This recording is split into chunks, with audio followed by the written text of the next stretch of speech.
Assalamualaikum warahmatullahi wabarakatuh. Alhamdulillahi ala ihsani wa syukru lahu ala taufiqihi wa amtinani wa asyhadu an la ilaha illallah wahdahu la syarika lahu ta'zimun li sya'nih wa asyhadu anna Muhammadan abduhu wa rasuluhu da'ila ridwani. Allahumma shalli alaihi wa ala alihi wa ashabihi wa ikhwani. Ibu-ibu yang dirahmati Allah Subhanahu wa taala, majelis taklim Sisesa yang dirahmati oleh Allah Subhanahu wa taala. Pada kesempatan yang berbahagia ini kita akan bahas tentang bagaimana seorang wanita dengan sedekahnya. Pembahasan ini menurut saya sangat penting ya, terutama bagi wanita karena di antara hal yang sangat membantu mereka untuk selamat dari neraka jahanam adalah dengan banyak bersedekah. Berdasarkan hadis yang diriwayatkan oleh Imam Al-Bukhari ya, ketika suatu hari Nabi SAW khutbah Id. Setelah Nabi berkhutbah, kemudian Nabi SAW maju bersama Bilal menuju saf para wanita. Yaitu Nabi mengkhususkan SAW nasihat kepada para wanita. Maka Nabi SAW berkata, Ya ma'syaran nisa tasaddaqna. Wahai para wanita sekalian bersedekahlah. Fa inna kunna aktsara hatabi jahannam. Karena kebanyakan kalian penghuni neraka jahannam. Maka ada seorang wanita berkata, Lima ya Rasulullah. Kenapa kami penghuni neraka jahanam yang terbanyak? Maka Rasulullah SAW bersabda, li'anna kunna takfurna al-ashir wa tukthirna asyakat. Karena kalian para wanita suka kufur kepada suami dan sering mengeluh, ya, sering berkeluh kesah. Ya. Inilah kemudian Nabi SAW menyuruh mereka untuk bersedekah. Akhirnya para wanita pun ketika itu mereka bersedekah sampai mereka melemparkan huliyuhunna, ya, mereka melemparkan perhiasan-perhiasan mereka, ya, anting-anting mereka, ya, dan perhiasan-perhiasan emas mereka lemparkan ke Bilal untuk ditampung oleh Bilal radhiyallahu taala anhu. Yang ini menunjukkan bagaimana semangatnya para sahabat untuk bersedekah. Kemudian juga disebutkan bagaimana Zainab, ya, As-Saqafiyah datang kepada Nabi SAW setelah itu. Dia mengatakan, Rasulullah, aku ingin bersedekah. Wa za'ama Abdullah annahu wa auladahu ahaqqu biman atasaddaqa bihi alaihim. Dan suamiku Abdullah bin Mas'ud serta dia menyangka bahwasanya dia dan anak-anaknya lebih utama untuk mendapatkan sedekah dariku. Kata Rasulullah SAW, sadaqa Abdullah. Abdullah bin Mas'ud benar. Artinya Ibnu Mas'ud punya istri yang memiliki harta dan istrinya ketika mendengar Nabi SAW memerintahkan untuk bersedekah, maka dia ingin bersedekah. Ketika dia ingin bersedekah ditahan oleh suaminya yang miskin, Ibnu Mas'ud. Maka Ibnu Mas'ud mengatakan, kalau kau ingin bersedekah, wahai istriku, aku yang paling utama dan anak-anakmu yang paling utama untuk kau kasih sedekah. Maka Zainab datang kepada Nabi SAW. Sampai Nabi berkata, Ayu Zainab, Zainab mana yang tanya? Zainab istrinya Abdullah, Zainab imra'atu Abdullah. Dia bertanya kepada anda, wahai Rasulullah, apakah benar perkataan suaminya Ibnu Mas'ud bahwasanya yang paling utama untuk disedekahi adalah suami dan anak-anak? Kata Nabi, shadaqa Ibnu Mas'ud. Benar Abdullah Ibnu Mas'ud radhiyallahu ta'ala anhu. Akhirnya Zainab pun bersedekah kepada suaminya. Ini hadis yang menjelaskan tentang bagaimana semangatnya para sahabiyat untuk bersedekah. Ya, bahkan Nabi SAW mengatakan, bersedekahlah, mereka langsung pantas bersedekah sampai emas-emas yang mereka pakai mereka sedekahkan. Kenapa? Karena Rasulullah memberi ta'lil. Ta'lil maksudnya Rasulullah menjelaskan sebabnya. Karena sedekah tersebut bisa menyelamatkan dari adab neraka jahanam. Ketika Nabi SAW mengatakan, fa inna kunna aktsara hatabi jahannam. Wahai para wanita, tasaddaqna, bersedekahlah kalian. Kenapa fa inna kunna aktsara hatabi jahannam? Karena banyak di antara kalian masuk neraka jahanam. Maka ketika Rasulullah SAW berbicara tentang sedekah dikaitkan dengan masuk neraka, ini bisa diambil kesimpulan bahwasanya sedekah di antara amalan terbaik dari para wanita untuk menyelamatkan mereka dari ancaman masuk dalam neraka jahanam. Karena mereka sering masuk dalam neraka jahanam. Kenapa? Fa inna kunna takfurnal ashir. Karena para wanita suka tidak berterima kasih kepada suami, kufur kepada suami. Dan ini terjadi kepada banyak wanita ya. Saya tidak katakan semuanya, tapi saya katakan banyak terjadi pada para wanita. Kenapa saya mengatakan demikian? Karena Nabi yang menjelaskan. Nabi tahu tentang watak para wanita dan Nabi yang juga menjelaskan bahwasanya innal mar'a khuliqat min dhila wa inna a'waja syai'in fi dhila a'lahu. Kata Nabi SAW, istausu bin nisa'i khaira, wahai para suami, berbuat baiklah kepada istri-istri kalian, atau saling menasihatilah di antara kalian untuk berbuat baik kepada istri. Kenapa Nabi suruh para suami untuk berbuat baik kepada istri? Karena istri banyak melakukan kesalahan, artinya beri uzur kepada mereka. Maka Nabi jelaskan, fa innal mar'a khuliqat min dhila, karena wanita diciptakan dari tulang rusuk.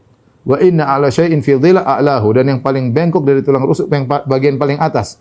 Sebagian ulama menafsirkan maksudnya lisannya, lisan wanita itu paling sulit untuk diluruskan. Paling sulit untuk diluruskan, sehingga terkadang mengucapkan kata-kata yang menyakitkan suami, yang menunjukkan tidak berterima kasih kepada suami. Ya, sampai Rasulullah SAW mengatakan, "Lau ahsanta ila ihdahunna ad-dahra, thumma ra'at minka syai'an laqalat ma ra'aitu minka khairan qat." Seandainya salah seorang dari kalian, wahai para lelaki, berbuat baik kepada istrinya selama setahun penuh atau seumur hidupnya, ad-dahr di sini bisa diartikan setahun penuh atau diartikan seumur hidupnya. Kemudian dia melakukan suatu keburukan, ya, maka istrinya akan berkata, "Ma ra'aitu minka khairan qat." Aku tidak pernah melihat kebaikan sama sekali dari dirimu. Dan ini terucap dari sebagian wanita ketika mereka marah, mereka lupa diri sehingga mereka mengucapkan kata-kata yang menunjukkan keumuman seperti, "Aku tidak pernah lihat engkau mencintaiku. Engkau tidak pernah sayang kepadaku. Engkau lebih mendahulukan orang tuamu dariku. Engkau memang tidak pernah perhatian sama aku." Perhatian tidak pernah seumur hidupku. Ini bahaya kata-kata seperti ini. Ini kata-kata umum yang mudah menjerumuskan wanita dalam neraka jahanam. Ya. Kalau marah, tahan diri. Ya, kamu hari ini kok enggak seperti dulu suamiku. Kenapa kau berubah? Itu boleh seperti itu. Enggak, itu wajar biasa. Tapi kalau kau memang enggak pernah baik sama kau, selama ini selalu pelit, kau selama ini membela orang tuamu, kau selama ini begini, kau selalu begini, ada kata selalu, selama ini, seumur hidupku, dan ini kata-kata yang sangat berbahaya yang hendaknya dihindari oleh para ibu-ibu, karena ini kata-kata yang mudah menjerumuskan dalam neraka jahanam. Ini bukti bahwasanya seorang wanita tidak pandai bersyukur kepada suami, tidak pandai berterima kasih kepada suami, ya. Ya, saya sering sampaikan kisah ini. Ada teman saya cerita bagaimana seorang yang ketika dia sedang parkir mobil atau dia sedang jalankan mobil, tahu-tahu ada orang yang parkirkan mobil, kemudian dia kasih uang misalnya 5.000, 10.000, maka terima kasih Pak, didoain banyak-banyak. Tapi begitu dia kasih uang sama istrinya 100.000, enggak didoain, ya. Malah ditanya, "Kok cuma segini?" ya. "Kok cuma segini?" Jadi itu kejadian pada sebagian suami yang menderita, kasihan, ya. Maksud saya, ibu yang dirahmati Allah Subhanahu wa taala, ini kenyataan pahit yang melanda sebagian wanita, ya, yang tidak pandai bersyukur kepada suami, ya. Tidak pandai bersyukur kepada suami, ya. Kemudian merendahkan suami, tidak menghargai usaha suami, tidak melupakan pemberian suami. Kadang satu kesalahan suami membuat dia lupa dengan segala kebaikan, ya. Keburukan menutup segala kebaikan, dan ini berbahaya. Oleh karenanya, di antara cara agar wanita selamat dari yang seperti ini, kalau dia sudah terlanjur ngomong begini, sudah terlanjur mengungkapkan hal tersebut kepada suaminya, terlanjur tidak menghargai pemberian suami, selain dia minta maaf kepada suaminya, di antaranya dia banyak bersedekah. Dia banyak bersedekah. Karena Nabi yang menjelaskan, "Fa inna kunna aktsara tahtabi jahannam." Ya ma'syaran nisa tasaddaqna, wahai para wanita, bersedekahlah. Kenapa? Karena kalian banyak penghuni neraka jahanam. Ini dalil bahwasanya sedekah menyelamatkan seorang dari neraka jahanam. Dan ini benar. Ibu yang dirahmati oleh Allah Subhanahu wa taala. Karena di antara hal yang diangan-angankan oleh seorang ketika mau mati, dia ingin bisa bersedekah, ya. Ya, kata Allah Subhanahu wa taala, "Ya ayyuhalladzina amanu la tulhikum amwalukum wala auladukum an dzikrillah wa may yaf'al dzalika fa ulaika humul khasirun wa anfiqu mimma razaqnakum min qabli ay ya'tiya ahadakumul maut fa yaqula rabbi laula akhartani ila ajalin qaribin fa asaddaqa wa akum minas salihin." Kata Allah, "Hai orang-orang yang beriman, janganlah harta kalian melalaikan kalian, ya. Janganlah anak-anak kalian melalaikan kalian dari mengingat Allah Subhanahu wa taala. Ya, siapa yang melakukan demikian maka sungguh dia termasuk orang yang merugi." Kemudian kata Allah, "Wa anfiqu mimma razaqnakum." Berinfaklah dari sebagian yang kami beri rezeki kepada kalian. Allah tidak menyuruh berinfak seluruhnya, tapi Allah katakan berinfaklah sebagian yang kami berikan kepada kalian, ya. Anfiqu mimma razaqnakum. Sebelum datang kematian kepada kalian, min qabli ayati ahadakumul maut. Sebelum salah seorang kalian didatangi oleh kematian. Yaitu ketika dalam sakaratul maut, fayaqula rabbi laula akhartani, dia mengatakan, "Ya Rabbku, tangguhkanlah kematianku." Tangguhkanlah kematianku. Buat apa? fa asaddaqa agar aku bisa bersedekah. Wa aku minas shalihin, aku termasuk orang-orang yang saleh. Bukan berarti sedekah lebih hebat daripada amalan yang lain, tidak, tapi ini dalil jelas bahwasanya orang ini seandainya dikasih, dia ingin ditambah umurnya buat apa? Agar bisa bersedekah. Kenapa? Karena dia tahu sedekah itu pahala sangat besar. Sedekah bisa memberikan banyak keselamatan, sedekah di dunia maupun di akhirat. Di dunia maupun di akhirat, ya. Makanya Rasulullah SAW mengatakan afdhalus sadaqah, sedekah yang terbaik, dia mengatakan anta tasaddaq, kata Rasulullah SAW, anta tasaddaq wa anta sahihun syahihun, ya, ta'mal ghina wa takhshal fakhr. Yang paling baik sedekah adalah seorang tatkala dalam kondisi sehat dan dalam kondisi pingin punya harta dan dia berharap punya harta dan dia khawatir miskin. Ya, ini sedekah yang paling bagus. Adapun sedekah kurang bagus kalau dia sudah mau mati, kemudian dia mengatakan ini buat si fulan, ini buat si fulan. Sedekahnya diterima tapi kurang bagus. Kenapa? Karena dia tahu dia akan meninggal dunia, ya. Intinya di antara angan-angan yang disampaikan oleh orang dalam sakaratul maut, kalau dia bisa berkata-kata, ini tidak bisa berkata-kata. Dia ingin, kalau dia bisa berkata-kata, ya Rabbku kembalikan aku, saya masih punya banyak harta, saya ingin bagi-bagi. Tapi tidak bisa. Wala yuakhirallahu nafsan idza jaa ajaluha. Allah tidak akan menunda nyawa seorang jika telah datang ajal, meskipun sedetik enggak ditunda. Seandainya dia bisa ngomong, dia akan berkata, Rabbi laula akhartani, ya Allah tangguhkanlah kematianku. Buat apa? Fa asaddaq, agar aku bisa bersedekah. Dan benar sedekah itu luar biasa, ya. Terutama dalam kaitannya menyelamatkan seorang dari azab neraka jahanam. Saya sebutkan dalil akan seperti contoh. Seperti Nabi SAW mengatakan, ittaqun nar walau bisyikit tamrah. Jagalah dirimu dari neraka jahanam meskipun hanya sepenggal korma. Ini jangan disalahpahami, bukan Rasulullah bukan mengajari kita untuk pelit, tidak. Tetapi kalau kau tidak punya apa-apa, kau punya hanya satu korma, sepenggalnya sedekahkanlah. Itu setengah korma yang mungkin tidak ada nilainya bagi kita, ya.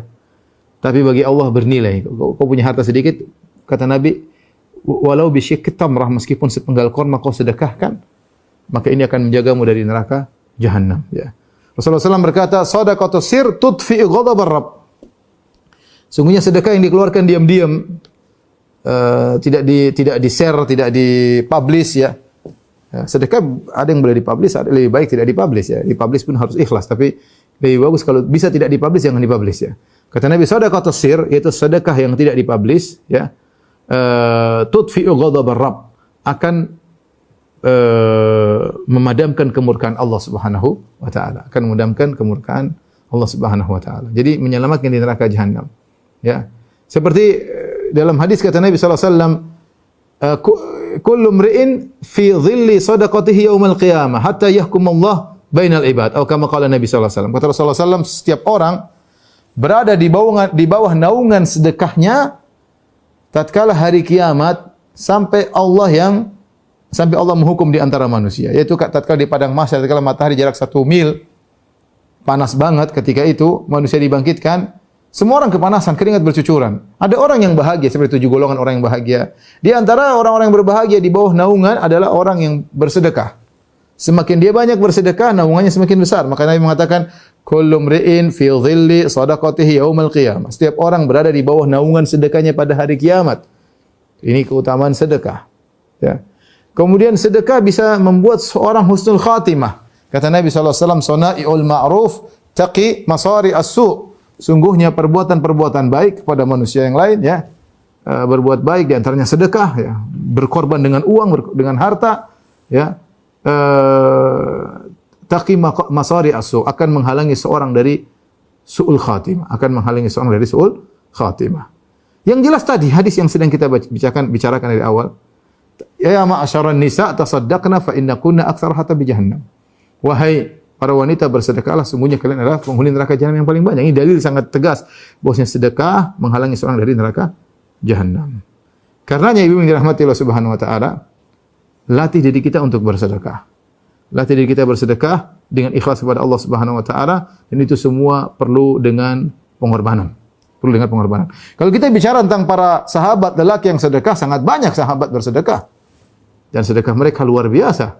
Kalau kita bicara Abu Bakar radhiyallahu taala anhu, bersedekah dengan seluruh hartanya. Apa kata Umar radhiyallahu taala anhu? Amarana Nabi sallallahu alaihi wasallam bisadaqah fa wafaqa dzalika malan 'indi. Ya. Fakultu in sabaqtu Abu Bakrin yauman, ya. Ketika itu Rasulullah SAW menyuruh kami untuk bersedekah dan kebetulan saya punya harta ketika itu bersedekah. Maka aku berkata, ya, kalau saya bisa melombai Abu Bakar pada suatu hari, maka saya akan lombai dia pada hari ini. Saya ingin bersedekah lebih banyak daripada Abu Bakar. Maka aku pun datang menemui Nabi SAW. Faji'tu Rasulullah SAW binisfi mali. Aku pun datang dengan setengah hartaku, aku serahkan kepada Nabi SAW. Maka Rasulullah SAW berkata, ma tarakta li ahlik, apa yang kau sisakan dari hartamu buat keluargamu? Kata Umar, aku berkata, mislahu, aku sisakan buat keluargaku seperti ini yang aku bawa untukmu. Jadi setengah buat keluarga, setengah untuk Rasulullah sallallahu alaihi wasallam. Faja Abu Bakrin bimalihi kulli. Kemudian Abu Bakar datang dengan seluruh hartanya. Dia sedekahkan seluruh hartanya untuk Rasulullah sallallahu alaihi wasallam. Rasulullah SAW bertanya, ma tarakta li ahlik, apa yang kau sisakan buat untuk keluargamu? Kata Abu Bakar radhiyallahu taala anhu, abqaitu lahumullah wa rasulah. Aku titipkan Allah dan Rasulnya pada mereka. Ya. Subhanallah. Kali ini pun Umar tidak bisa mengungguli Abu Bakar. Dan kita bicara bagaimana sedekahnya Abdurrahman bin Auf, bagaimana sedekahnya Utsman bin Affan, dan para sahabat banyak yang bersedekah luar biasa. Tapi kita ingin bicara tentang sedekahnya sahabiat, bagaimana sedekahnya para sahabiat, istri-istri para sahabat atau ummahatul mukminin, demikian juga istri Nabi sallallahu alaihi wasallam, ya. Contoh misalnya dalam satu hadis dari Asma binti Abi Bakar radhiyallahu taala anhuma. Asma kakaknya Aisyah radhiyallahu taala anha, dari ibu yang berbeda, sama-sama satu bapak Abu Bakar tapi ibu yang berbeda. Asma binti Abi Bakar punya suami namanya Zubair bin Awam. Zubair bin Awam sepupunya Nabi sallallahu alaihi wasallam.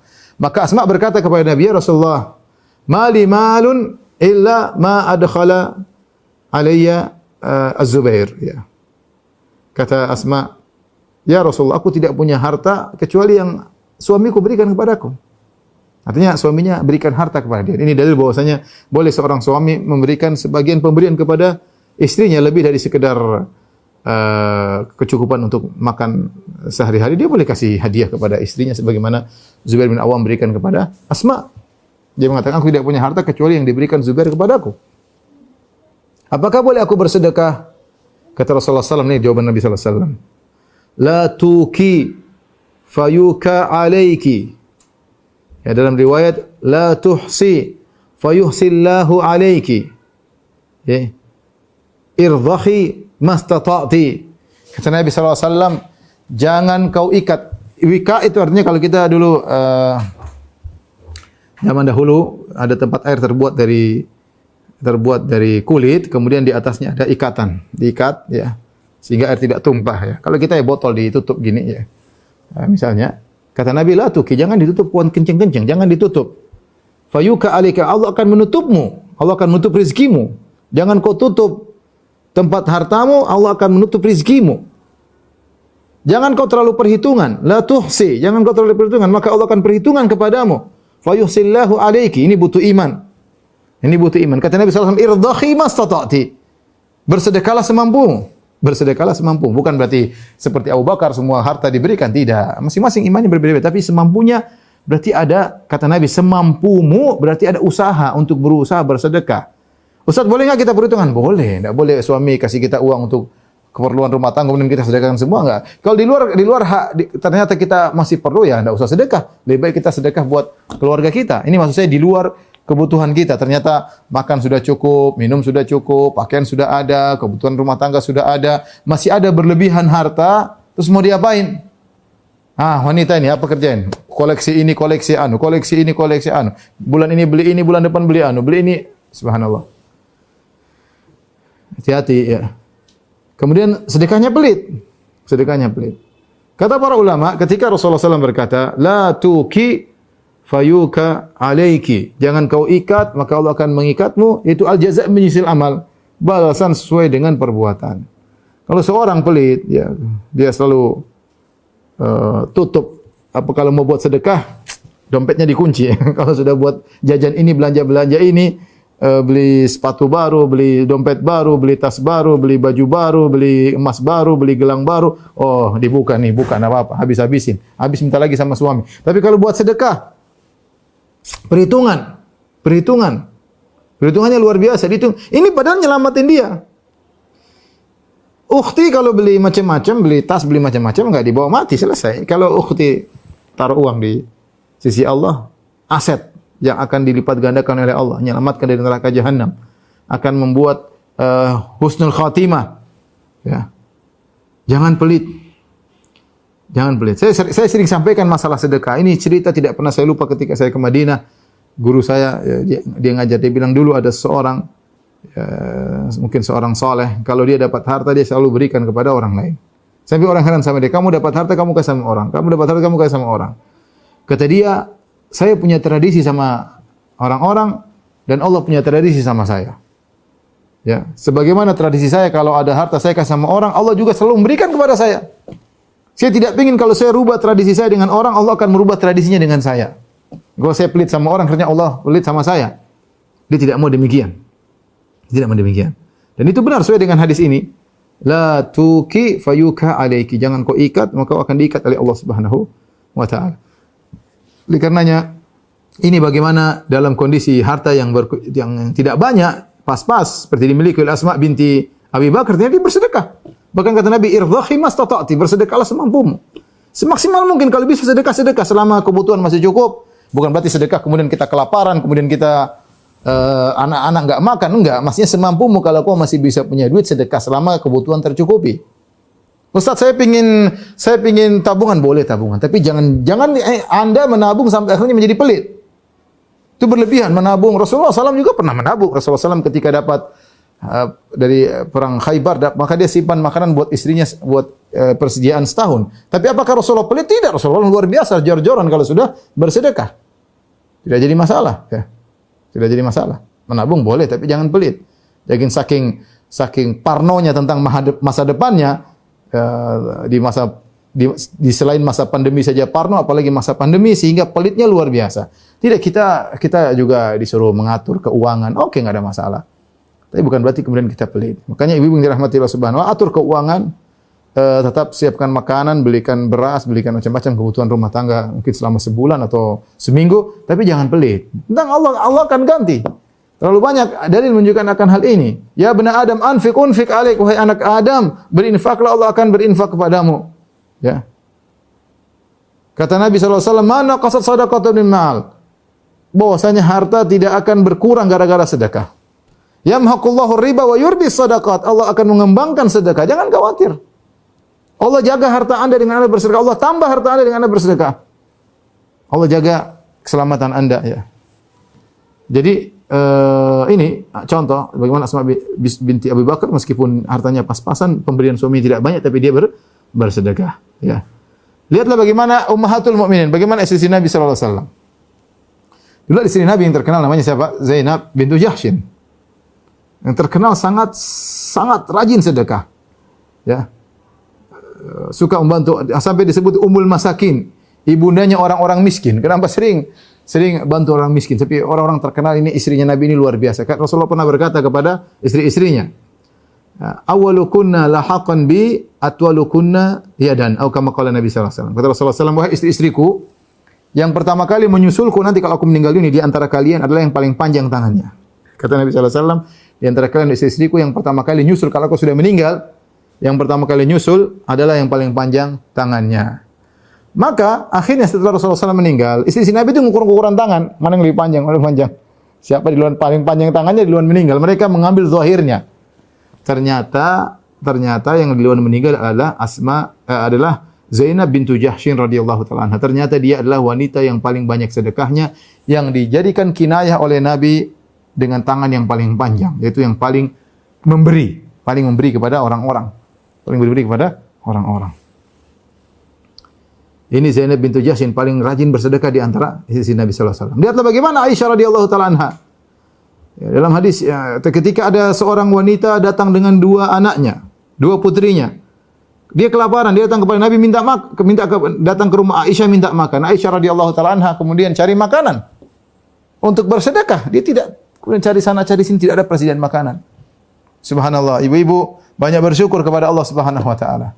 Kita di masa pandemi sini kita masih bisa makan dengan kenyang, alhamdulillah. Ya, kita sebagian saudara kita ada yang susah memang, tapi alhamdulillah secara umum kita masih bisa makan. Lihat bagaimana Aisyah radhiyallahu taala anha ya mencari makanan untuk diberikan kepada wanita, dia enggak dapat kecuali sebutir korma. Kecuali sebutir korma. Aisyah ini yang pernah berkata, "Ra'ainal hilal tsummal hilal tsummal hilal, thalatha ahilla fi syahrain, wa ma ukhida fi buyuti azwaji Nabi sallallahu alaihi wasallam nar." Kami lihat rembulan muncul, hilal muncul lagi, 2 bulan berturut-turut kami tidak ada api yang dimasak di rumah Nabi sallallahu alaihi wasallam. Tidak ada kompor nyala 2 bulan. Ma ta'amukum ya ummah, apa yang kalian makan? Ibunda Aisyah, kata Aisyah, al-aswadan. Korma dengan air tawar. Ibu-ibu Masya Allah masuk ke rumah ada kulkas buka ada isinya, ada ini, ada mie, ada macam-macam, ada telur, ada Masya Allah. Sudah lengkap semua, masih ada ATM suami juga ibu yang pegang, Masya Allah, lengkap, apa lagi yang terus mau ngomel-ngomel terus, ya sabar kalau ada kekurangan, musim lagi sulit, mungkin suami di PHK, ya lika-liku kehidupan, sabar, ya sabar, bersyukur kepada Allah dengan cara bersyukur kepada suami. La yashkurullah man la yashkurun nas, tidak bersyukur kepada Allah yang tidak tahu bersyukur kepada manusia. Aisyah radhiyallahu anha ketika ada yang datang minta makan, dia tidak menemukan apa, dia cuma dapat 1 butir korma. Kemudian dia isar itu mendahulukan orang dari kepentingan pribadi. Maka dia juga lapar tuh Aisyah. Di rumah enggak ada makanan. Maka dia berikan 1 butir korma ini kepada wanita tersebut. Wanita ini menakjubkan, dia tidak makan, dia belah korma itu menjadi 2, dia berikan kepada 2 putrinya, subhanallah. Kita takjub dengan perbuatan Aisyah yang sangat dermawan, dan kita takjub, Aisyah saja takjub sama wanita ini yang sangat dermawan kepada kedua anaknya. Dia sendiri tidak makan kelaparan demi kedua anaknya, kedua putrinya. Akhirnya ketika orang ini pergi datang Nabi, Aisyah bertanya takjub dengan wanita ini. Ya, kita juga takjub dengan Aisyah bagaimana punya 1 korma kemudian kasih sama orang. Maka Nabi SAW mengatakan, "Man ibtuliya bi syai'in min haula'il min haula'il banat bi syai'in fasabaru 'alaihinna." Dan seterusnya kata Nabi sallallahu alaihi wasallam, barang siapa yang diuji dengan anak-anak perempuan ya, kemudian dia sabar, kemudian mengurusnya, kunna lahu sitran yaumil qiyamah, maka anak perempuan tadi akan menjadi penghalang baginya dari neraka jahanam ya. Ya. Jadi maksud saya bagaimana istri-istri Nabi rajin. Aisyah radhiyallahu anha luar biasa, kalau kita baca tentang sedekahnya, dia dapat hadiah banyak ketika Muawiyah jadi khalifah, sering beri hadiah kepada Aisyah radhiyallahu anha. Dan Aisyah tidak ragu-ragu langsung mensedekahkannya kepada fakir miskin ya. Sampai pembantunya mengatakan, "Ya Aisyah, tidak ada tersisa. Coba kalau sisakan 1 dirham untuk kita beli gandum atau kita beli daging." Kata Aisyah, "Kenapa kau tidak bilang dari tadi? Sudah habis, sudah selesai. Bagi. Saking begitu seringnya Aisyah bagi-bagi sampai ponakannya Abdullah bin Zubair pernah berkata, "Terus Aisyah, bibiku beri sana, beri sini. Kalau dia tidak berhenti, aku akan memboikot hartanya." Artinya aku biar dia tidak sembarang bersedekah. Saking semangatnya Aisyah radhiyallahu taala anha bersedekah. Maka di sini di penghujung kajian kita sebelum kita buka tanya jawab, saya ingin sampaikan kepada para ibu sekalian ya. Ibu-ibu harus semangat bersedekah. Penyakit pelit, penyakit yang buruk ya. Wa may yabkhal fa inna ma yabkhal an nafsihi. Barang siapa yang pelit, dia pelit pada dirinya sendiri. Kalau kita pelit, berarti kita pelit sama diri kita sendiri. Kenapa? Kalau orang pelit, dia cuma ingin duniawi. Tapi kalau dia cuma tahan hartanya. Tapi kalau orang tidak pelit, menguntungkan dirinya. Kita kasih orang sama uang, kasih uang sama orang, kita kasih uang sama orang yang memerlukan, kita dapat banyak keuntungan. Keuntungan pertama di akhirat, jelas. Pahala berlipat ganda, aset langsung. Begitu kita kasih orang, jadi aset di akhirat. Yang kedua, Allah memberikan hak dada kita jadi lapang. Jadi kita peka kepada fakir miskin. Dan ini di antara doa Nabi sallallahu alaihi wasallam. Allah min asaqala hubbak wa hubba man yuhibbuk wa hubba kulli amalin yuqarribuna ila hubbik. Allah min asaqala fi'al khairat wa tarkal munkarat wa hubbal masakin. Ya Allah, aku mohon kepada Engkau untuk mencintai orang miskin. Ini karunia kalau seorang punya peka terhadap orang susah, kesedih lihat orang susah, tergerak hatinya untuk memberi, itu anugerah dari Allah Subhanahu wa taala. Itu yang diminta oleh Nabi sallallahu alaihi wasallam. Tahan itu akhlak yang mulia. Kemudian di antaranya kalau kita bersedekah, Allah akan berikan gantinya di dunia sebelum di akhirat. Ya, unfik alaik, berinfaklah, aku akan menggantikan infakmu ya. Bukankah malaikat senantiasa berdoa, Allahumma ati munfikan khalafan, ya Allah berikanlah ganti kepada orang yang berinfak. Berikan ganti. Jadi sebenarnya kita dapat manfaat banyak. dapat manfaat di dunia, diselamatkan dari su'ul khatimah, dan banyak keutamaan sedekah banyak sekali. Lantas kalau kita pelit, artinya kita pelit sama diri sendiri. Kalau kita pelit, ini semua kebaikan tadi yang rentetan kebaikan kita buang. Kalau kita bersedekah, kita ambil rentetan kebaikan, dapat keutamaan di akhirat, di dunia, kelapangan dada, cinta sama fakir miskin, diberikan husnul khatimah. Berarti benar kata Allah, "Wa man yabkhal fa innama yabkhal an nafsi." Barang siapa yang pelit, sungguhnya dia pelit terhadap dirinya sendiri. Renungkan ini ibu-ibu, ya, jangan pelit. Jangan pelit. Yang kedua, ya, ibu-ibu, saya tidak melarang ibu untuk beli macam-macam. Tidak ada masalah, itu sifat wanita. Kalau bukan gitu, bukan wanita. Tapi yang jadi masalah penyakit koleksi. Suka koleksi ini yang jadi masalah berlebihan. Tapi saya punya sepatu, oke lah. 3, kalau duit banyak 10, oke lah. Tapi jangan lebih daripada itu. Sampai banyak banget. Ini hisap nanti hari kiamat, repot. Seandainya disedekahkan, luar biasa. Bisa jadi sedekah dari satu sepatu ternyata bisa mengangkat derajat yang tinggi, merasakan nikmat abadi yang selama-lamanya. Saya tidak melarang ibu-ibu berhias. Saya menyuruh ibu-ibu untuk berhias untuk suaminya. Untuk berhias, pergi ke salon, beli baju yang bagus. Tapi jangan lupa sedekah. Jangan lupa sedekah. Jangan pelit. Ya. Terutama sama orang dekat. Jangan sampai ada fenomena sebagian ibu-ibu sama orang jauh, Masya Allah, kumpul sama teman-teman, sedekah anak yatim, pembantunya sendiri dia pelit sama pembantunya. Ya. Nah, supirnya pelit. Ngomel aja kerjanya sama pembantunya. Ini nggak benar sebenarnya, orang jauh-jauh. Orang dekat-dekat yang punya jasa hidup sama kita, ya dia pembantu, dia punya jasa lah, dia kerja, dia bantu melayani. Mereka lebih utama untuk kita baik. Baik. Jadi yang saya katakan, jangan terlalu banyak koleksi. Beli ini, beli anu, beli ini, beli anu, beli ini, ya. Kalau membeli sesuatu, tanya. Saya akan dihisab oleh Allah Subhanahu wa taala. Bisakah saya jawab pertanyaan Allah? Kalau saya bisa jawab, beli aja.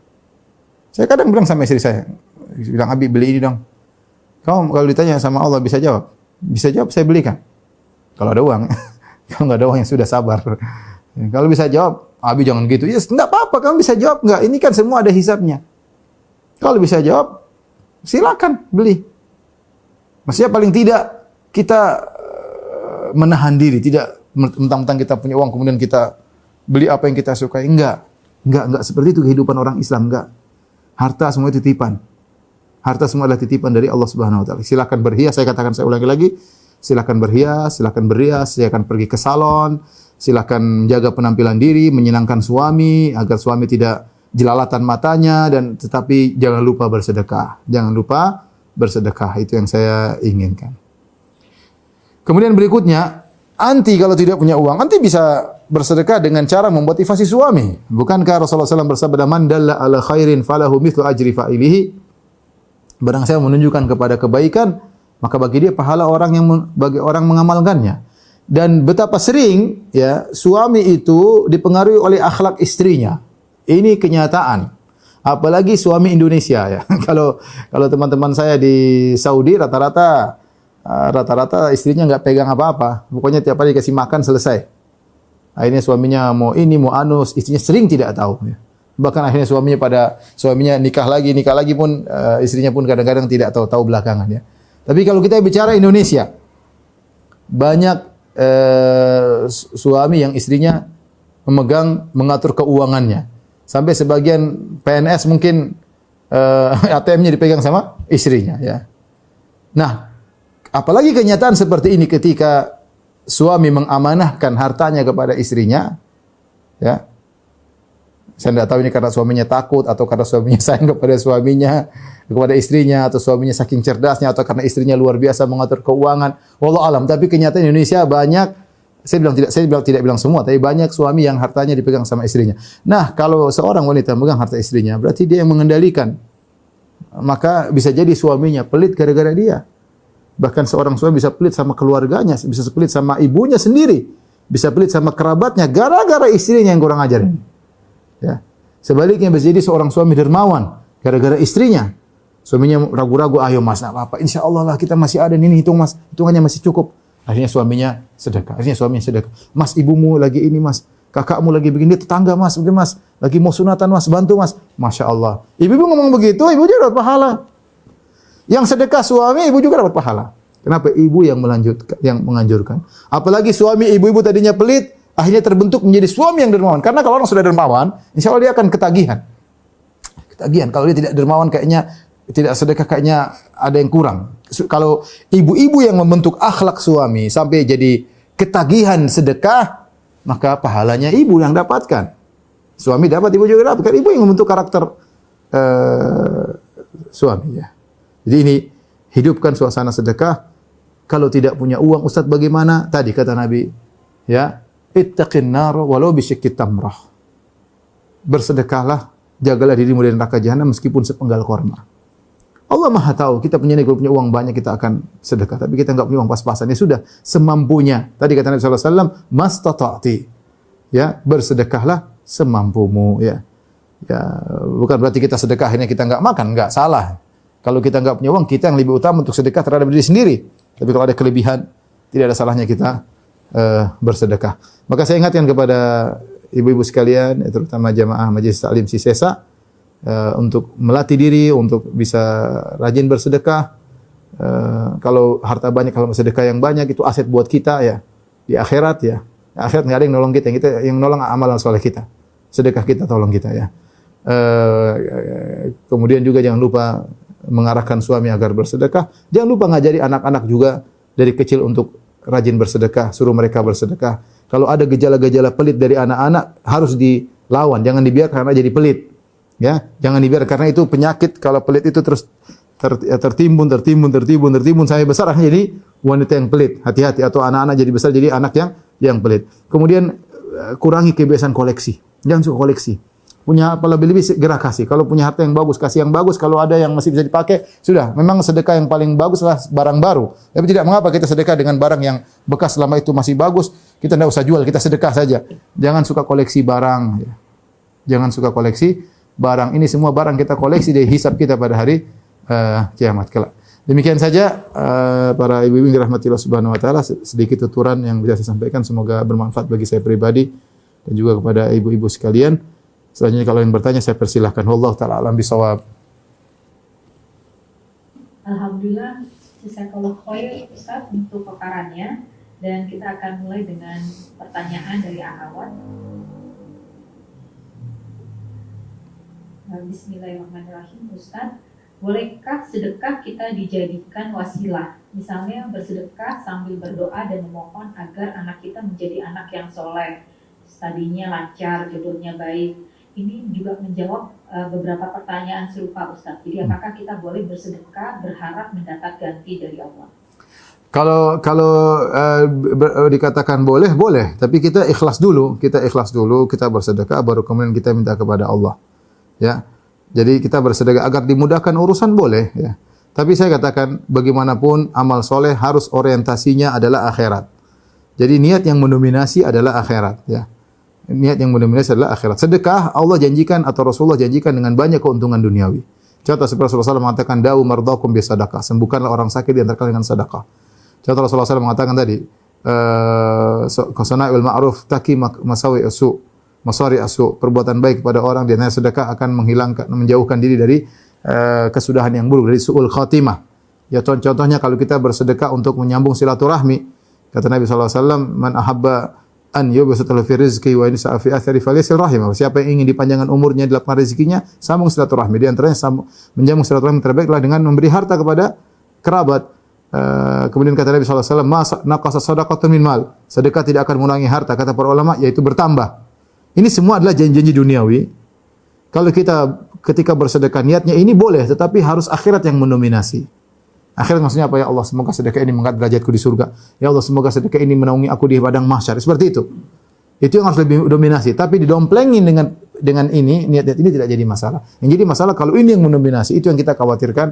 Ada khilaf di kalangan para ulama. Tetapi kalau niat akhirat lebih utama, ini hanyalah domplengan, insya Allah tidak jadi masalah, tidak jadi masalah. Ya kita, maksud saya bersedekah saja bantu orang. Setelah itu kita berdoa, ya Allah, terimalah sedekahku, ya Allah, mudahkanlah urusan anakku, putriku. Misalnya nggak ada masalah, Tapi tadi tetap orientasi yang utama adalah pahala akhirat. Wallahu a'lam bishawab. Barakallahu fiik Ustaz. Pertanyaan berikutnya, Assalamualaikum Ustaz. Izin bertanya, apa perbedaan sedekah dan infak? Afwan, mohon kalau berbeda diberikan contoh Ustaz. Jazakallah khair. Infak itu umum, infak itu umum. Di infak itu ada infak wajib, ada infak sunnah. Ada infak wajib, ada infak sunnah ya. Terkadang infak maknanya sedekah, tapi biasanya orang mengatakan infak, ada infak wajib, ada infak sunnah. Sedekah juga demikian sebenarnya. Tapi kalau kita bicara kebiasaan orang mengungkapkan ya, sedekah orang mengatakan sedekah wajib adalah zakat, sedekah sunnah ya sebenarnya membantu orang miskin yang tidak wajib untuk kita keluarkan. Ya. Di antara infak adalah hadiah. Hadiah termasuk bagian daripada infak. Infak artinya kan mengeluarkan. Apakah yang dikeluarkan ini wajib atau yang dikeluarkanlah sunnah? Itu namanya infak. Nah, kalau kita berkaitan dengan berbuat baik kepada orang, ya, biasanya orang sebut dengan sedekah. Apa bedanya sedekah dengan hadiah? Hadiah kita berikan sesuatu kepada orang lain dalam rangka untuk kita dekat dengan dia. Oleh karena terkadang kita memberikan orang yang kaya. Kita kasih hadiah kepada orang yang kaya.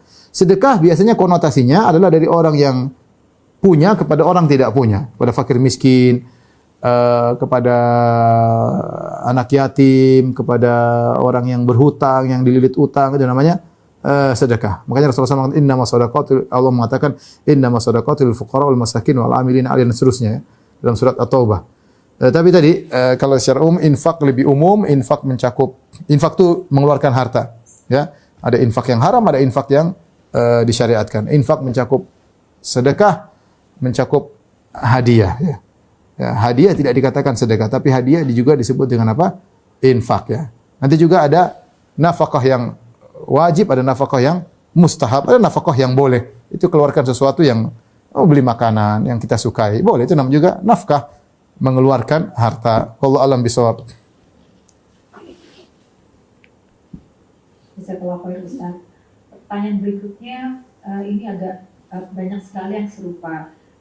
Jika istri yang tidak bekerja sehingga nafkah sepenuhnya diberikan oleh suami dan diberi amanat oleh suami untuk mengatur uang bulanannya. Jika dalam sebulannya ada kelebihan uang gajinya, jika istri bersedekah dan berinfak dalam memberi orang tuanya dan saudara-saudara yang tidak mampu, apakah harus seizin suami? Apakah pahala dari infak istri tersebut ini, apakah suami juga dapat pahalanya? Atau sebaliknya, jika suami berinfak, apakah istri juga dapat pahala dari suami yang berinfak? Jazakallahu khairan Ustaz. Kalau namanya kita dikasih amanah, kita harus menjalankan sesuai dengan amanah. Kalau suami mengatakan ini amanah buat urusan rumah tangga kita, maka tidak boleh kita keluarkan dari rumah tangga kita. Tidak boleh kita keluarkan dari rumah tangga kita. Oleh karenanya kalau kita ingin mengeluarkan uang tersebut dari rumah tangga kita, minta izin kepada suami. Contohnya buat orang tua, buat adik. Kita tapi ngomong baik-baik sama suami. Insya Allah suami ngerti ya.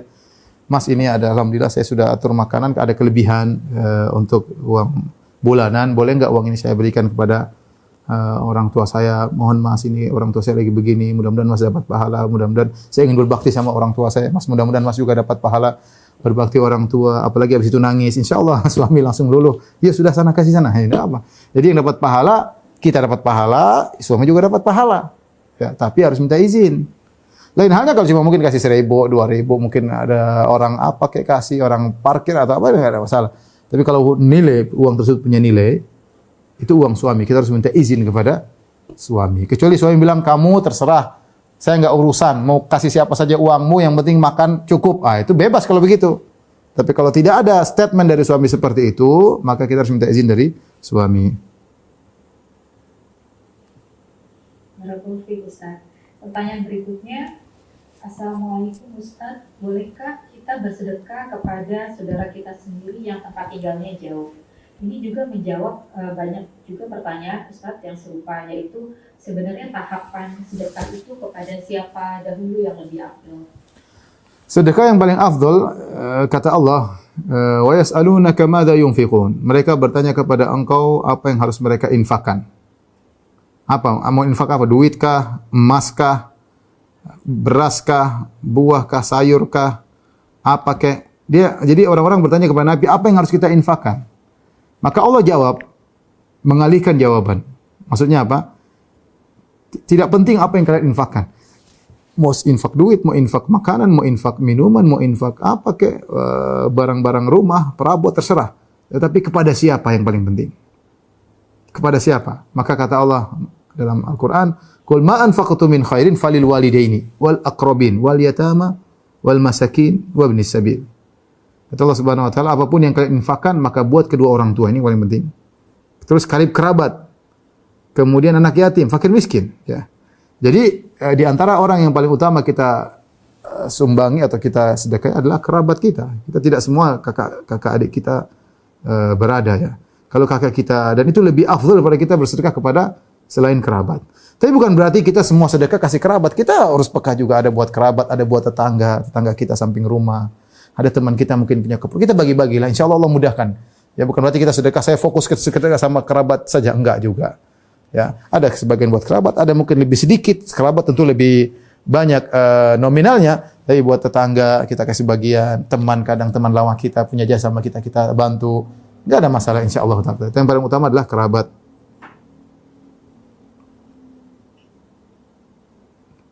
Barakallahu fiik Ustaz. Pertanyaan berikutnya, Assalamualaikum Ustaz. Kalau kita bekerja dan memiliki penghasilan sendiri, apakah boleh kita bersedekah tanpa sepengetahuan suami? Hal ini dilakukan untuk menghindari pertengkaran. Sementara penghasilan saya juga dipergunakan untuk kebutuhan rumah tangga. Ya boleh ya, boleh. Uang, kita kan tidak dalam agama Islam kan tidak ada harta gono gini, uang suami, istri uang istri. Kalau itu bentuk kerjasama suami istri, ya harta milik bersama. Misalnya sama-sama buka restoran bareng-bareng, ya harta bersama. Sama-sama buka salon bareng-bareng, harta bersama suami istri. Sama-sama buka butik bareng-bareng, ya berarti harta bareng. Tapi kalau masing-masing punya pekerjaan, suami punya kerjaan sendiri, istri punya kerjaan sendiri, tidak campur tangan, berarti masing-masing punya harta sendiri. Nah kalau istri punya harta sendiri, dia boleh bersedekah tanpa izin, boleh. Tetapi kalau kira-kira suaminya tidak marah, bagus dia kasih tahu, ya. Bagus dia kasih tahu agar kita tidak ingin ribut dalam rumah tangga, ya. Kadang-kadang keterbukaan itu bagus, kadang-kadang memang tidak harus terbuka, ya. Anti melihat situasi dan kondisi. Kalau setiap ngomong suami pasti marah, jangan ini buat ini, sudah, enggak usah ngomong. Yang penting rumah tangga jalan baik, sudah sedekah saja, enggak ada masalah, ya. Tidak harus suami tahu karena harta kita masing-masing harta milik sendiri-sendiri. Allah alam bisawab. Barakallahu fiik Ustaz. Berikutnya pertanyaannya Mas agak mungkin berkaitan juga dengan pertanyaan sebelumnya. Ustaz izin bertanya, apakah ketika istri yang memenuhi kebutuhan rumah tangga karena qadarullah suami belum bisa melakukan itu, apakah itu sedekah dari seorang istri dan apakah nilai pahalanya lebih besar dibandingkan bersedekah kepada orang lain? Ataukah ini menjadi kewajiban sebenarnya? Tentu tidak. Yang kewajiban yang menanggung kebutuhan rumah tangga adalah suami tentunya. Kalau ada istri yang membantu keluarga kehidupan rumah tangganya, maka dia sedekah, dan ini sedekah yang paling pas. Tadi saya katakan kan sedekah yang paling bagus kepada kerabat, apalagi kepada anak-anak, kepada suami. Tadi sudah saya sebut tentang hadis Zainab As-Saqafiyah yang dia bersedekah kepada suaminya Ibnu Mas'ud. Ketika dia ingin bersedekah, suaminya tahan. Mau kemana? Mungkin mau sedekah suamiku. Tunggu dulu. Yang paling berhak menerima sedekah adalah suamimu, yaitu aku dan anak-anakmu. Tunggu dulu, kata Zainab, saya tanya sama Nabi dulu. Dia pergi kepada Nabi, Nabi mengatakan, benar, sodako Abdullah. Abdullah benar. Jadi kalau kita punya duit, kita berikan kepada anak-anak, suami, itu lebih besar pahalanya. Insya Allah, karena kita bersedekah kepada darah daging kita, ya, kepada orang terdekat kita, suami kita, ya. Insya Allah bernilai pahala. Allah alam bisawab. Berikutnya, sedekah seperti apa yang lebih baik bagi wanita yang tidak memiliki selain berupa uang? Ini juga ada banyak pertanyaan Ustaz. Jadi sedekah itu kan ada yang zikir dianggap sedekah, bahkan senyum dianggap sedekah dengan sesama teman wanita. Tapi sebenarnya selain uang, apa saja yang bisa dianggap baik sebagai sedekah bagi wanita? Semua perkara baik sedekah. Kullu ma'rufin sedekah. Kata Nabi, semua perkara baik adalah sedekah. Kalau kita punya duit, jangan pelit. Saya mau sedekah senyum saja, itu enggak benar. Kalau punya duit, sedekah dengan duit. Kalau enggak punya duit, baru dengan senyum. Wal kalimatu thayyibatu sedekah. Berkata-kata yang baik, hormat sama orang. tutur kata yang baik, disapa, salam, jawab salam. Ini semua adalah sedekah, ya. Membantu suami sedekah, ya. Urusan apa membantu suami, kemudian bantu tetangga misalnya juga sedekah. Kullu ma'rufin sedekah kata Nabi. Semua kebaikan adalah sedekah. Bagi Anda yang kebetulan tidak punya uang atau uangnya pas-pasan, alhamdulillah Islam membuka sedekah dari pintu yang banyak, ya. Menyenangkan hati orang sedekah. Menyisihkan waktu untuk ngurusi anak-anak juga apa? Sedekah. Berbuat baik kepada anak, kepada suami, insya Allah juga sedekah. Tapi kalau kita punya uang jangan pelit. Kalau kita punya uang jangan pelit. Karena makna sedekah yang sesungguhnya yang pertama adalah sedekah dengan harta. Itu yang datang dalam lafal syariat paling banyak adalah sedekah dengan harta. Wallahu a'lam bishawab. Alfam, Ustaz, ini juga ada satu mungkin terkait pertanyaan ini, jika bukan kalau misalkan bersedekah dengan uang, maka kita biasanya sudah memiliki niat. Namun jika kita bersedekah dengan tadi senyum dan selain uang, apakah juga kita harus berniat bahwa kebaikan ini adalah merupakan sedekah? Saya rasa tidak perlu. Saya rasa tidak perlu. Itu sudah otomatis bernilai sedekah di sisi Allah Subhanahu wa taala. Yang penting kita niat karena Allah. Yang penting niatnya karena Allah Subhanahu wa taala, ya. Barakallahu fiik, Ustaz. Pertanyaan berikutnya, bismillah Ustaz, disebutkan bahwa di padang mahsyar manusia dinaungi oleh sedekahnya. Apakah maksud sedekah ini adalah sedekah harta uang? Bolehkah berupa sembako atau jilbab pakaian? Karena definisinya sedekah sangat luas. Apakah amal soleh berupa sholat 2 rakaat juga termasuk? Jazakallahu khairan. Saya katakan tadi dalam syariat ketika pertama disebutkan sedekah, alladzi yatabadzar fid din, yang pertama kali terbetik adalah sedekah berupa harta. Harta tersebut bisa uang, bisa benda, bisa barang, itu yang disebut dengan sedekah secara umum, ya. Tapi kemudian syariat meluaskan lagi bahwasanya sedekah bukan cuma terbatas itu, segala kebaikan disebut dengan apa? Sedekah. Tahlil, tasbih juga sedekah. Tapi wallahu a'lam bishawab, ya. Itu mungkin disebut sedekah tapi mungkin pahalanya beda. Bisa kalau kita kembali kepada istilah ma'ruf, istilah syar'i, namanya sedekah tadi, memberikan harta baik berupa uang atau benda kepada orang yang membutuhkan.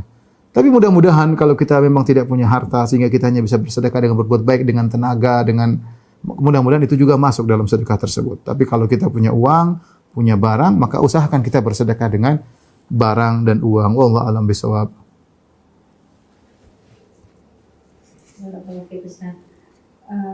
Berikutnya, Assalamualaikum Ustaz.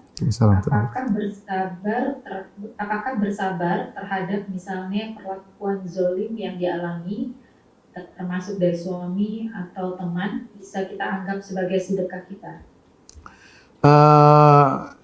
Kalau disebut sedekah secara syar'i, tadi saya katakan hadis Rasulullah mengatakan kullu ma'rufin sedekah. Semua perbuatan baik adalah sedekah. Tetapi lebih condong seperti itu kita masukkan dalam bab sabar. Bab sabar ini punya pahala tersendiri-sendiri, punya pahala yang luar biasa juga, ya. Sehingga kita tidak masukkan dalam sedekah. Dia makna sedekah secara umum. Nama semua perbuatan baik, kita sholat, kita zikir, semua disebut dengan sedekah secara umum. Tapi kita kalau ingin makna spesifik, maka itu tadi namanya bukan sedekah, itu namanya apa? Sabar. Dan sabar ini punya pahala yang luar biasa. Bisa jadi mengungguli sedekah. Tapi wallahu alam, intinya kita secara spesifik katakan itu adalah pahala sabar, ya. Pahala sabar. Sedekah lebih konotasinya kepada sedekah berupa harta dan uang. Wallahu a'lam bishawab. Barakallahu fiik, Ustaz. Pertanyaan berikutnya, Ustaz. Bismillah. Assalamualaikum Ustaz. Semoga kesehatan dan keberkahan selalu menyertai Ustaz dan keluarga. Amin. Ustaz, alhamdulillah suami saya orang yang perhatian kepada istri dan anak-anaknya. Namun beliau sangat royal kepada teman-teman dan rekan kerjanya.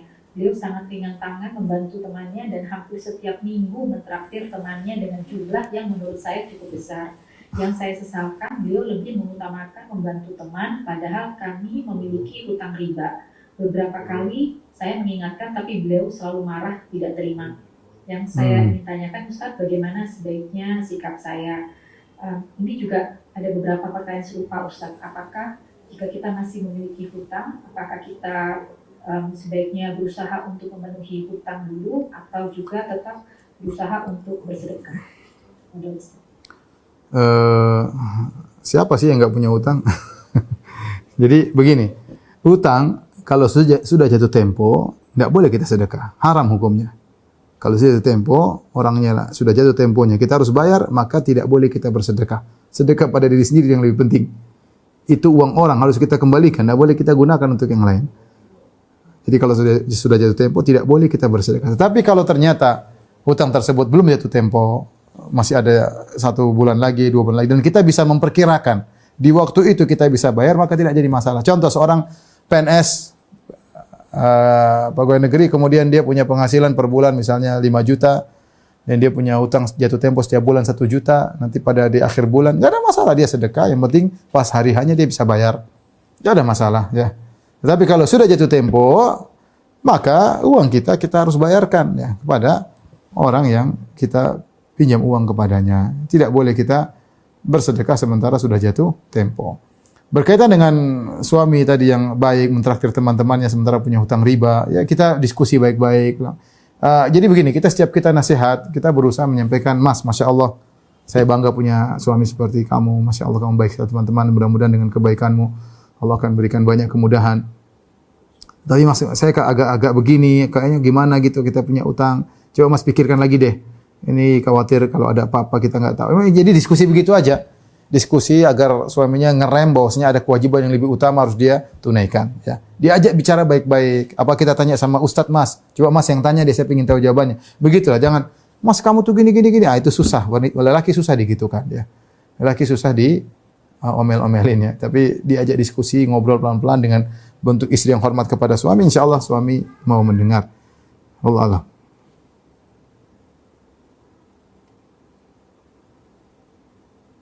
Silakan. Barakallahu fiik, Ustaz. Pertanyaan berikutnya, Assalamualaikum Ustaz, izin bertanya. Saya belum menikah. Saya juga fresh graduate, lulusan SMA dan belum bekerja. Apa itu fresh graduate? Mohon maaf, fresh graduate itu apa? Lulusan baru lulus. Fresh graduate ya? Ya. Saya berkomitmen untuk melakukan sedekah subuh setiap hari. Tapi uang yang saya dapatkan itu pemberian orang tua. Saya pernah dengar bahwa apabila bersedekah dengan niat untuk kedua orang tua itu, kita mendapatkan pahala double. Pahala berbakti pada orang tua dan pahala bersedekah. Apakah itu benar, Ustaz? Ini juga ada beberapa pertanyaan serupa. Apakah bisa kita bersedekah dengan meniatkan kepada orang tua, baik yang masih hidup maupun yang sudah meninggal? Termasuk ada orang tua yang sudah lanjut usia dan memiliki uang. Nah, dananya itu karena tidak tahu untuk diberikan kemana, maka oleh anak bolehkah kita mensedekahkan atas nama beliau? Ya. Adapun kalau orang tua sudah meninggal, maka sepakat ulama bahwasanya siapapun bersedekah atas nama orang meninggal sampai. Tidak harus anaknya, siapapun bisa. Apalagi anaknya, dia sedekah atas nama orang tuanya atau saya misalnya sedekah atas nama teman saya, boleh. Apalagi kalau atas nama bapak saya, atas nama orang tua yang sudah meninggal dunia, maka ini sepakat ulama sampai. Tapi kalau masih hidup ini saya tidak tahu ya. Kalau masih hidup saya sedekah sama dia masih hidup, wallah alam. Mending saya kasih duit sama dia sedekahkan. Oke, tapi kalau saya dekat dia masih hidup, ini saya tidak tahu ya. Saya tidak tahu. Adapun orang tua tadi dalam kondisi sudah sangat tua, dia meninggalkan harta. Kalau dia masih bisa diajak ngomong, kita minta izin. Bu, ini uang, atau Pak, ini uang saya boleh untuk kebaikan, untuk hari akhir Bapak dan Ibu. Minta izin. Kalau dia bisa diajak ngomong, minta izin. Ya. Sehingga kita bisa bersedekah atas nama dia ya. Tetapi kalau dia tidak bisa ngomong misalnya, ya ini Allah alam ya. Apakah kita boleh sedekah atau tidak, saya tidak tahu ya. Karena tentu kalau dia meninggal ada ahli warisnya dan yang lainnya. Jangan sampai kita memudaratkan kepada ahli waris yang lain ya. Jadi tadi kalau dia sedekah tiap pagi, ya sudah dia sedekah saja atas nama Allah. Apakah dia boleh niatkan untuk orang tuanya, yang saya tidak tahu. Tapi jelas kalau dia bersedekah dia dapat pahala dan insya Allah orang tuanya juga dapat pahala karena memberikan dia pemberian ya. Tetapi kalau dia atas namakan orang tua, ini saya tidak tahu karena orang tuanya masih hidup. Allah alam bisawab. Mungkin pertanyaan terakhir, Mbak, bisa? Baik, Ustaz. Oke. Alhamdulillah banyak. Oh gitu ya, silakan. Pertanyaan berikutnya, Ustaz. Ini just Assalamualaikum Ustaz. Waalaikumsalam. Mohon penjelasannya batasan menabung dalam Islam. Mana yang lebih diutamakan, menabung untuk haji dibandingkan sedekah rutin jika kondisi keuangan hanya sedikit lebihnya? Oh Allah. Ya, jadi tentu haji juga wajib ya. Kalau bisa bagi-bagi kita bagi-bagilah. Saya tidak tahu mana yang lebih utama ya. Saya tidak tahu mana yang lebih cepat mendahulukan kita untuk masuk surga. Tapi saya katakan kalau ada uang untuk haji dipotong sedikit sedekah nggak ada masalah ya. Ya, bukan berarti kalau kita nabung haji kita nggak sedekah sama sekali. Nggak, saya rasa nggak begitu. Jadi kita ada dana mungkin yang maksimal buat haji, ada kita potong sedikit untuk sedekah ya. Kecuali misalnya saya konsen 1 tahun inilah untuk hajian, mungkin nggak apa-apa. Artinya fokus tahun. Tapi kalau ternyata kita nabung sampai 10 tahun, kita nggak bersedekah sama sekali, saya rasa tidak demikian juga. Jadi tapi intinya yang maksimal kita buat haji, ada sebagian kita sisihkan untuk membantu orang lain, membantu orang dekat, terutama kerabat ya. Mudah-mudahan dengan demikian kita lebih cepat melunasi haji kita. Allah Ta'ala bisawab, demikian saja jamaah majelis taklim Sisiasa pertemuan kita, semoga pertemuan kita diberkahi oleh Allah Subhanahu wa taala dan semoga bisa kita terapkan dalam kehidupan kita. Ibu-ibu menjadi